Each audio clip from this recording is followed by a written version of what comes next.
ኤርትራውያን ስደተኛት ናብ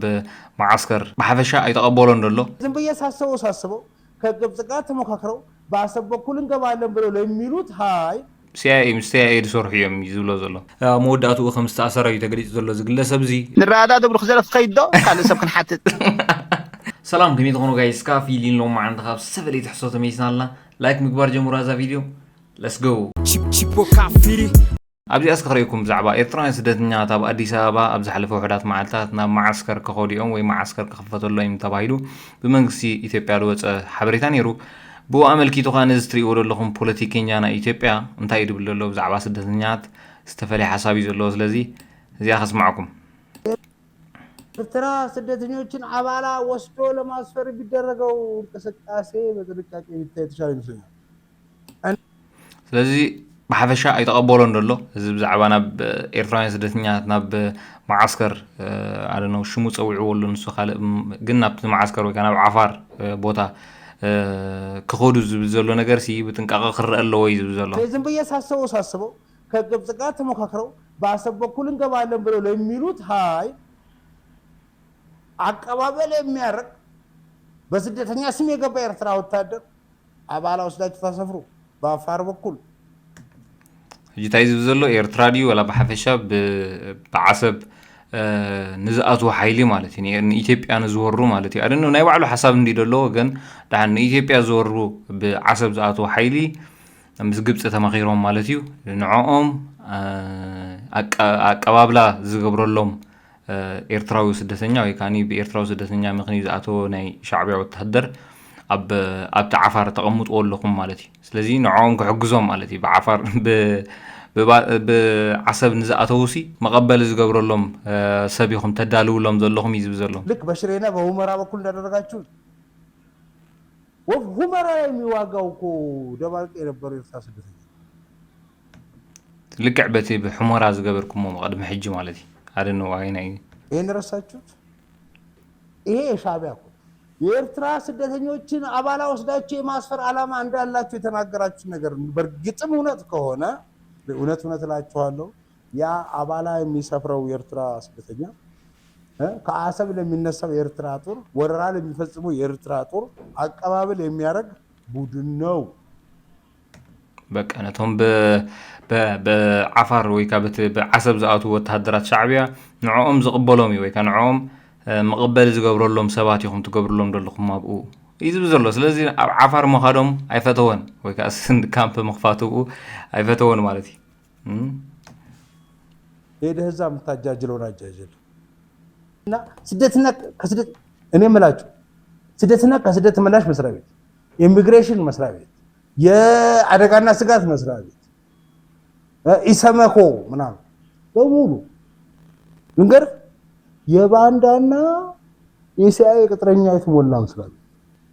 ነቶም ናይ ስደተኛ ወኪል ልባሃሉ ዞም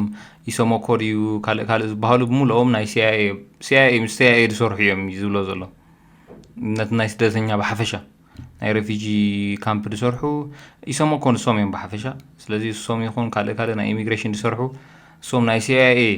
ሰራሕተኛታት እዮም እዩ ዝብል ዘሎ ስለዚ ትፈልጥዎ ኢኹም ጋዜጠኛ እዩ መብዛሕትኡ ሓደ ግዜ ምስ ናይ መንግስቲ ቴሌቭዥናት ዝሰርሕ እዩ መብዛሕትኡ ግን ኣብ ብውልቂ ተተዓዲሙ እዩ ዝኸይድ ከም ትሪእዎ ዘለኹም ካ ኣፉ ዝመፀሉ እዩ ተዳልዩ ናይ መፅን እዩ ስቂልካ ኣብኡ ከለካ ከም ዝተቐሚጦም ኣለዉ ኢሎም ኣርእስቲ ህቦ ኣብኡ ከሎ ብዝመፀሉ ይዛረብ ማለት እዩ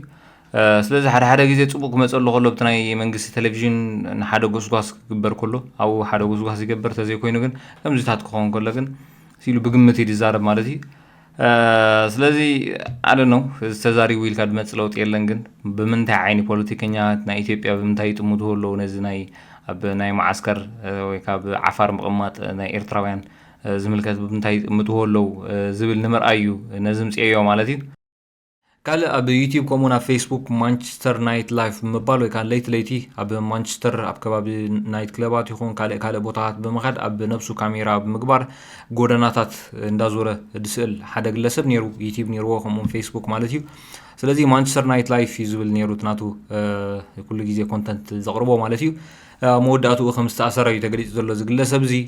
ناي مأسر يوم مخنات كاني كل محجي بترجع عجامي كسي قربوا لني رو أول بزي اللي تناب كم زي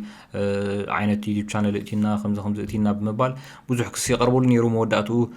كم زحزو يتقليد زلوا مالتي مانشستر باسوريا بإنجليز بحافشة نسب جودا زخونة كونتنت مسرح يحتت كم زخونة ويكاب حقي يحتتهم كن زلوا ويكاب زعجوز وصح حدش حقي كم زلوا زنقر زلوا بإنجليز مالتيو لازم نزي حقنا متكبر كاني نزق لسب كم زأسرو تقليد زلوا مالتي ما مري خاني ركع حوي اسكي مرتبة زرقوم كويس شوعته نمبر 7 حفشة وفلتتنا يزرقوم نمبر 7 سلاسي الراي واو أب يا إيري- هاي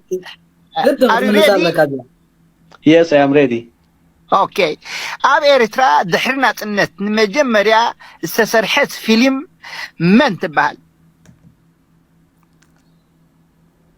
اوكي سكدان بارد يا 7 شوعة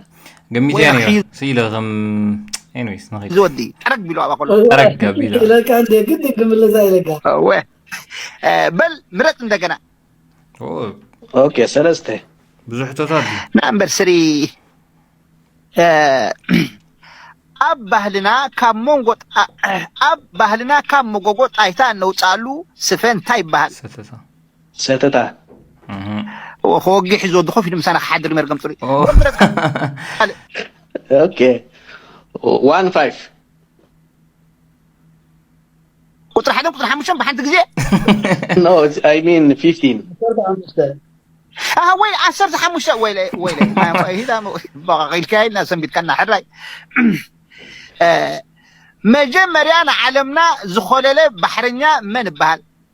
فرديناند ماجلان ንራዳ ደብሩ ክዘለፍ ትኸይድ ዶ ካልእ ሰብ ክንሓትት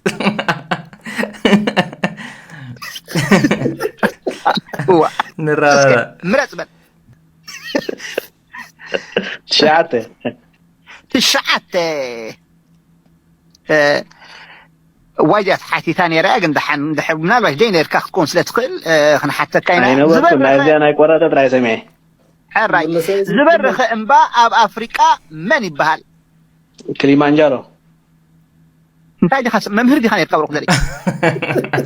هاي الفيديو زي ما عندي